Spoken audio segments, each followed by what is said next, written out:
दबंगों का गली पर कब्जा, महिलाओं से मारपीट और छेड़छाड़ का वीडियो वायरल। पुलिस पर भी उठे सवाल।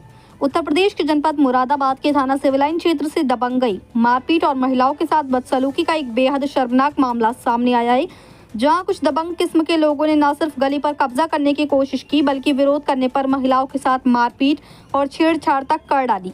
हैरानी की बात यह है कि इस पूरी दबंगई का वीडियो भी सामने आया है, जो अब सोशल मीडिया पर तेजी के साथ वायरल हो रहा है और उसमें साफ देखा जा सकता है कि किस तरह आरोपी खुलेआम गुंडागर्दी दिखा रहे हैं और महिलाओं को धमका रहे हैं।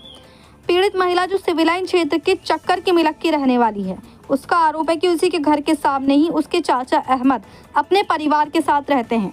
महिला का कहना है कि अहमद और उसके परिवार ने अपनी दबंगई के बल पर पूरी गली को ही कब्जे में लेने की कोशिश कर दी है। बताया जा रहा है कि आरोपियों ने गली में पिलर तक लगवा दिए, जिससे रास्ता बेहद तंग हो गया है और आने जाने वाले लोगों को भी भारी परेशानियों का सामना करना पड़ रहा है। पीड़िता के मुताबिक जब वे अपने घर का निर्माण करवा रही थी, तभी आरोपी अहमद, विक्की, फहीम और वसीम दबंगई दिखाते हुए मौके पर आ धमके और जबरन काम रुकवाने लगे। इतना ही नहीं, उन्होंने खुलेआम धमकी दी, या तो मकान हमें बेच दो, नहीं तो यहाँ कोई निर्माण नहीं होने देंगे। लेकिन असली हैरानी तो तब हुई जब निर्माण कार्य के दौरान ये सभी आरोपी एक राय होकर जबरन घर में घुस आए और वहां जमकर हंगामा किया। वायरल वीडियो में साफ दिखाई दे रहा है कि एक युवक फहीम, जो कि लकड़ी के पट्टे फेंकते हुए दबंगई दिखा रहा है, जबकि बाकी लोग महिलाओं के साथ बदतमीजी और मारपीट करते नजर आ रहे हैं। पीड़िता का आरोप है कि जब उसने और उसके परिवार ने इसका विरोध किया, तो आरोपियों ने मिलकर पूरे परिवार पर हमला बोल दिया। यहाँ तक कि जब उसकी बहन रुखसार और मां बचाने के लिए आई, तो आरोपियों ने हदें पार करते हुए रुखसार के साथ अश्लील हरकतें की और छेड़छाड़ तक शुरू कर दी और उसके गुप्तांगों के साथ छेड़छाड़ कर बुरा काम करने की कोशिश की। पीड़िता का कहना है कि उसी दौरान उसने हिम्मत दिखाते हुए पूरी दबंगई का वीडियो अपने मोबाइल में कैद कर लिया और अब सोशल मीडिया पर वो वीडियो तेजी के साथ वायरल हो रहा है। आरोपियों की करतूतों को बेनकाब कर रहा है। वहीं शोर शराबा सुनकर जब आसपास के लोग मौके पर पहुंचे, तो आरोपी जान से मारने और समाज में बदनाम करने की धमकी देते हुए मौके से फरार हो गए। पीड़िता ने तुरंत 112 नंबर पर कॉल कर पुलिस को सूचना दी और थाने में लिखित शिकायत भी दी है, लेकिन महिला का आरोप है कि इसके बावजूद भी पुलिस की तरफ से कोई ठोस कार्रवाई नहीं की गई। इतना ही नहीं, महिला का कहना है कि वे कैंप चौकी के चक्कर लगाते लगाते थक चुकी है, लेकिन चौकी इंचार्ज के सुनने के बजाय उसे डांट फटकार कर चौकी से भगा देते हैं।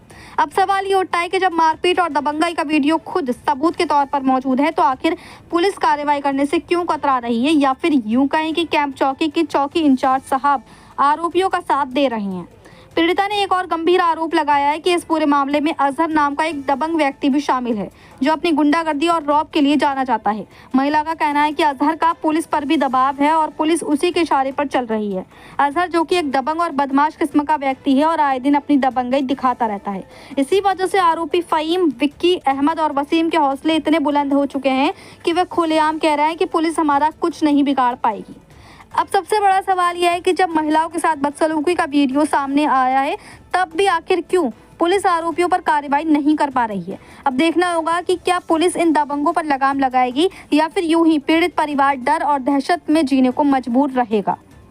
मुरादाबाद से परवेज अंसारी की रिपोर्ट।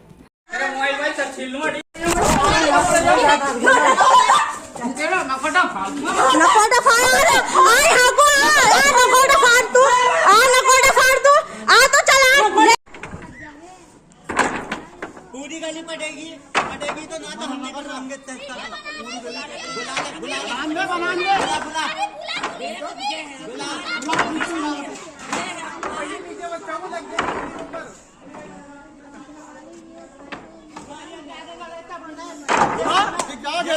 चलो चलो बना लो, अब करो, हम देखेंगे कैसा। चलो अब पटेगी तो पूरी पटेगी। अब क्या नाम आपका? मेरा नाम गुलफ्सा है। मैं जाड़ साहबला साहब की ठेकी के पास रहने वाली हूँ। मेरे घर में आइए लोग आन के दबंगी दिखा रहे हैं, मतलब हमारे नहीं है, इसकी घर में घुस घुस के हमारे मारते हैं और नहीं पटले वटले फेंक रहे हैं, जबकि उनका 3 मंजिला तक का पटा हुआ है, हमारा 2 मंजिले पर हम पाट रहे हैं, लेकिन ये हमें पाटने नहीं दे रहे हैं। घर में घुस घुस के मारने की कोशिश करते हैं। ये हमारी जानों के दुश्मन, इनकी वजह से ये घर में फहीम हमारे घुसा था, पटले फेंके हैं, तो इसकी वजह से मेरे पापा का इंतकाल हुआ है। इनकी वजह से ही मेरे पापा को हार्ट हुआ है। इतने टाइम हो गया लेकिन कोई काम नहीं करके दे रही। पुलिस भी थाने जाती हूँ, थाने वाले नहीं है, डांट डपट के भगा देते हैं। चौकी वाले कोई काम नहीं करके देते। मेरा मैं 19 से 1 सन 2026 से मैं परेशान हूँ, लेकिन कोई काम नहीं होके दे रहा मेरा। लगातार मैं पुलिस स्टेशन के चक्कर लगाती रहती हूँ।